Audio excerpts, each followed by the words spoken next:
राधे राधे दोस्तों।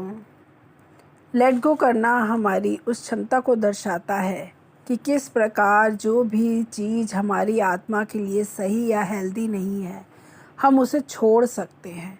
इसका मतलब है कि अतीत के बोझ को हम अपने वर्तमान या भविष्य में नहीं ले जाते। यह हमारी अज्ञानता के बोझ, अतीत के अनुभवों का दर्द, लोगों से हमारे लगाव और उनसे हमारी आशाएं, हमारी निगेटिव हैबिट, गलत और सीमित जो हमारा बिलीफ सिस्टम है, निगेटिव संस्कार और लोगों की धारणाओं को हटाने के बारे में है। जब हम अपने पुराने तरीकों को लेट गो करते हैं, तब हम सोचने के नए तरीकों और उनके व्यवहार और खुद में बदलाव लाने के नए मेथड का स्वागत करते हैं दोस्तों। मेडिटेशन के अभ्यास द्वारा स्वयं को परमात्मा से जोड़ने से हमारी लेट गो करने की क्षमता जो है वो मजबूत हो जाती है।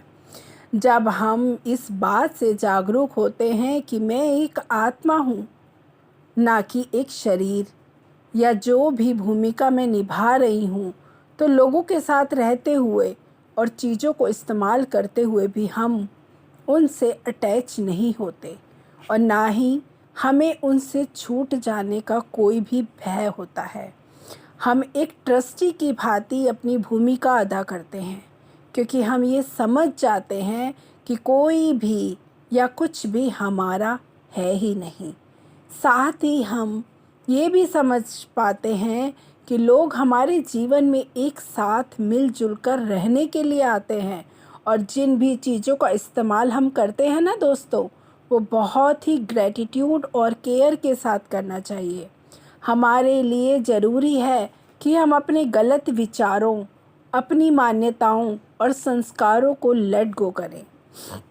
जब हम ये जान जाते हैं कि हमें उनसे कितना नुकसान हो रहा है, तब हम उन्हें ख़त्म कर सकते हैं।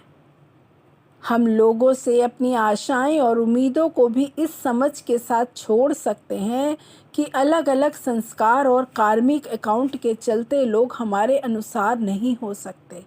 यदि हम लोगों के साथ अपने अतीत के अनुभवों के दर्द को लेट गो नहीं करते हैं ना दोस्तों, तो हमारा वर्तमान भी अतीत के कड़वे अनुभवों के रंग से रंग जाएगा।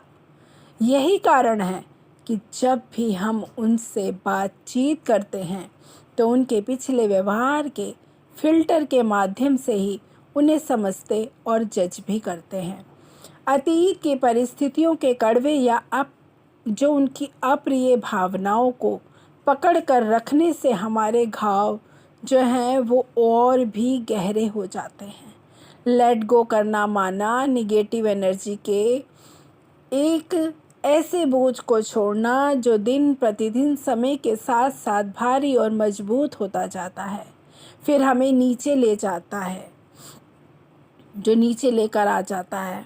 लेट गो करने से अपनी जीवन यात्रा को हल्का रखकर उपयोगी और ज़रूरी चीज़ों को लेकर आगे बढ़ते हैं। तो इसी प्रकार हमें फॉरगिवनेस करते हुए, ग्रैटिट्यूड करते हुए बहुत ही हल्केपन से लेट गो करना सीखना है दोस्तों। धन्यवाद।